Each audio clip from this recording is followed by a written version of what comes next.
You don't get to say this very often. This is the new Toyota HiLux, but I do have to be honest, there are a few red flags. See if you can spot them throughout this video. It does look very different to before. It is all new, but under the skin, it is very, very much like the old HiLux parked right over there. But there are some meaningful improvements and some very Toyota things about the new Toyota HiLux. So I'm gonna tell you everything you need to know today about the new Toyota HiLux, what I like about it, because there is a lot to like, what I don't like about it as well, because there is quite a lot to dislike as well, especially when you are considering that this is an all new generation, but it really isn't all that new, is it? Let's get into it. All right, let's talk about price for the new Toyota HiLux, but we actually don't know what the price is. If I had to speculate, based on previous Toyota-y things that they've done, I'd say that this thing is probably going to cost somewhere between $3,000 to $4,000 more versus the equivalent older HiLux over there. So that means that if you're looking at like a base SR dual cab with the 2.8 litre turbo diesel, that currently is 52 grand. I reckon it would be about 56 grand. But again, that is speculative and we'll know pricing closer to when it launches in just December. Now, how can they bring it out so quickly? Well, under the skin, this thing is literally the same as the old HiLux, despite looking very, very different. But also something to note is they have deleted a few things. The 2.7 litre petrol engine is now gone. The 2.4 litre turbo diesel engine is now gone. And you can't get this thing as a lowrider, which not many of you did, to be fair, but yeah, that is now gone too. So it's a 2.8 litre turbo diesel only, and that will mean that the price of entry into a HiLux will also be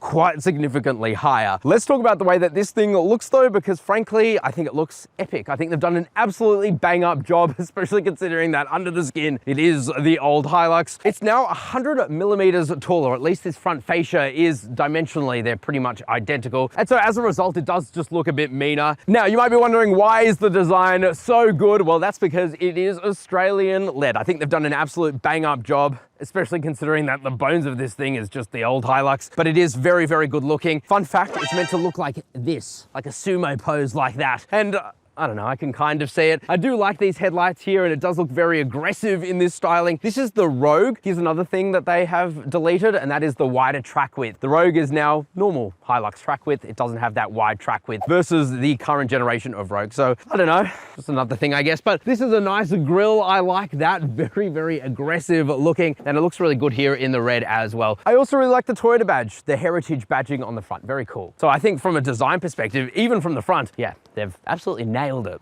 Let's check out the side. All right, coming to the side. Now, I'm not gonna lie to you, here is new, and from the back, the tub is new, but literally everything back there, down to the door handles, have not changed. So the doors, the roof, the cabin, it's all dimensionally all the same, and they've reused a lot of the parts, which is some of the reason that they can produce this thing, well, not too long away, which is a good and bad, I guess. Cost amortization, if you're into your economics. You do get these new alloy designed wheels here. I think they look great, especially in the black as well. Some side steps, HiLux badging spelt out there very proudly. You've got your 360 camera as well. It is an upgraded 360 camera, so that is good. You have tinted privacy glass as well, but like I said, that is all the same, and it does feel still a little bit tinny. But you do get this new sailplane here. That's kind of cool. And I do like how they've done the design here. That just gives it a bit more of a modern edge, but no longer is the track width nice and bulky. And by the way, in terms of off-roading, we have gone off-roading. I can't tell you about that yet. Subscribe, because I can tell you in 2 days. And there is a full video coming out on how this thing drives, because that is actually quite different. This is new though. You have a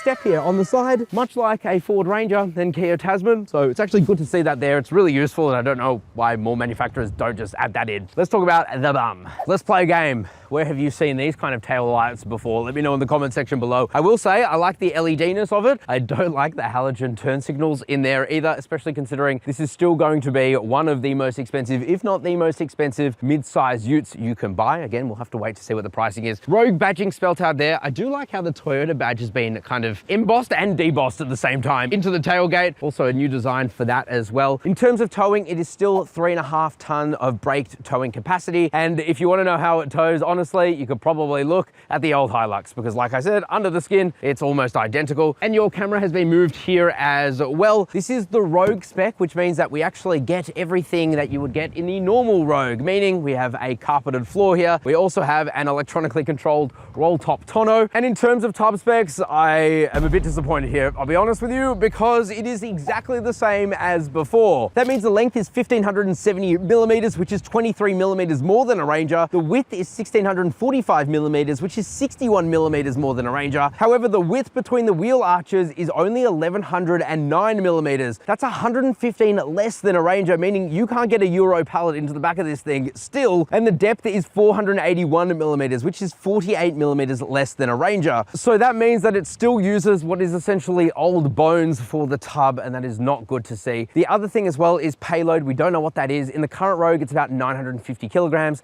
and Toyota are saying that it's going to be pretty much the same as before, even with some of the suspension revisions, which again, we'll talk about in just a moment. But I gotta be honest, even though the design is really good, the fact that it retains the same tub specs as before is a red flag to me. Let's check out the interior. Alrighty, now listen to this. I'm gonna close the door.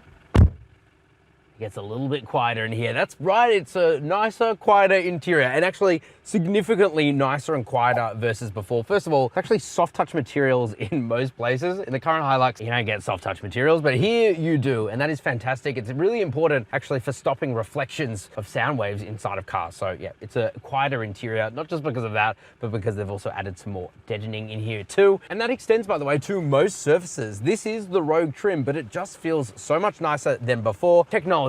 Now, the biggest issue with the old HiLux was it had literally archaic technology, even in 2025, but this 2026 HiLux, way better. A 12.3-inch infotainment display that's super snappy, wireless Apple CarPlay, wireless Android Auto as well. Up in front of you, you get a new digital instrument cluster. It is again very, very good. And for those of you who are like, well, I prefer my old analog cluster. Well, you still got a digital instrument cluster, but it was like 3 inches. So if that tickles your fancy, let it continue. You have these new analog climate controls as well, but there is a little digital display there too. By the way, you have a heated steering wheel and heated seats in this, but they're only single stage heating, which is again kind of interesting.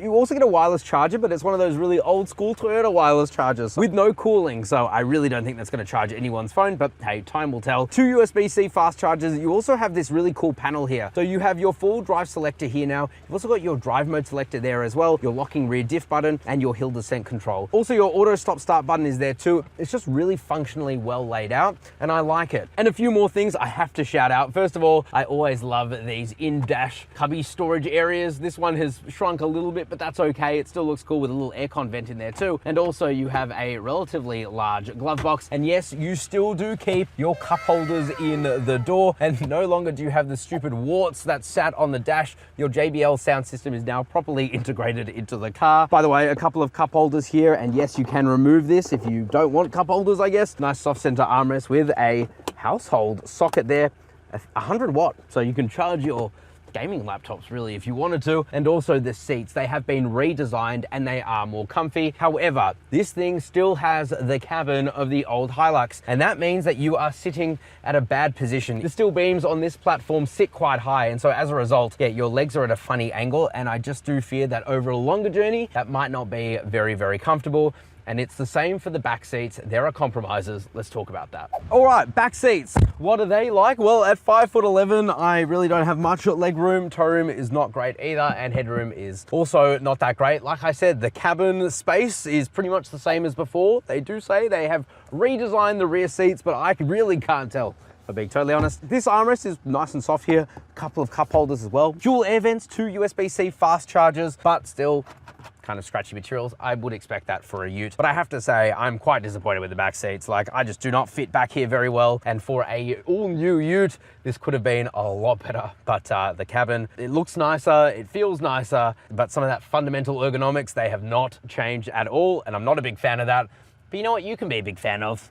That is CarSauce Buy. That's right, we have our car buying service, CarSauce Buy. If you want to buy any new car and you want the best price possible, just Google CarSauce Buy or scan the QR code on your screen now. We have a dedicated team of car buyers who go out there, negotiate with dealers on your behalf, and get you the best price possible, and it's obligation free. You don't have to pay anything until you want to buy the car. So if that sounds good to you, make sure you Google CarSauce Buy, and my dedicated team of car buyers will help you out. Join our thousands of happy customers. Let's talk about the engine and drivetrain changes. lack thereof. All right, let's talk about the engine now. And if you know the old HiLux, you'll be familiar with this one as well. It is the 1GD 2.8 litre turbo diesel 4-cylinder from Toyota, and it hasn't changed in pretty much any way, at least the engine itself. It puts out 150 kilowatt of power, 500 newton meters of torque. Both are healthy, but if you're getting up to that 3.5 tons of towing, you probably want a little bit more. Unfortunately, that 165 kilowatt tune from the GR Sport is not here, and there are no plans to bring it here either. And by the way, GR Sport is also not here anymore. It's also still paired with the 6-speed Aisin torque converter transmission. Again, that also has not changed, but there have been a few meaningful changes. By the way, like I said, make sure you are subscribed because I have driven this thing. I can't tell you about it just yet, but I will in literally 2 days, so you don't want to miss that video. But one big thing that they've changed is they have removed the hydraulic steering and replaced it with electronic power steering. There's also a new brake booster. The traction control systems have all been recalibrated, including your drive modes. Now, another bit of a red flag is that this rides on the old IMV platform. I say old because it has been around for a long time. It's what underpins the current HiLux, and the Prado, for example, that has actually moved on to a better and newer body-on-frame platform. Same with the 300 series, but this still rides on the IMV platform, so it really is just the old HiLux under the skin. But they have made some changes to that platform. So they've added liquid seal engine mounts, they've added more body mounts in general, and more welding points. And Toyota say that improves the comfort, at least for the passengers on the inside. But those are very minor changes, at least to the frame itself. But probably most important is they've actually changed the suspension setup, particularly for the rear. They've added new dampers with new valving within those dampers, and that is apparently going to make this thing ride a lot better. But like I said, make sure you're subscribed. I have driven it, I just can't tell you about it yet, but I will. 2 days. All right, let's get into our final thoughts. Alrighty guys, final thoughts now on the new HiLux. Like I said at the beginning of this video, there are just a few red flags with this thing. Let me know which ones you spotted down in the comment section below. I do really like the way that it looks, and that powertrain is proven, so it does kind of make sense that they would keep it and not change it. But for my full driving impressions, that'll actually be coming out in a couple of days. Make sure you are subscribed. You do not want to miss that one. I have a lot to say on how it drives, but in terms of its exterior and interior styling, I really do think they've kind of nailed it. It's just, it still uses the old HiLux bones, and that is an issue. But let me know what you guys think down in the comment section below. Of course, if you did enjoy the video, please do leave it a thumbs up, share it with a friend, and of course, subscribe to the channel if you are new. And if you want to buy the new HiLux or the old HiLux even, just scan the QR code on your screen now or Google CarSauce buy, and our dedicated team of car buyers will get you the absolute best price possible on any new car. Ciao for now.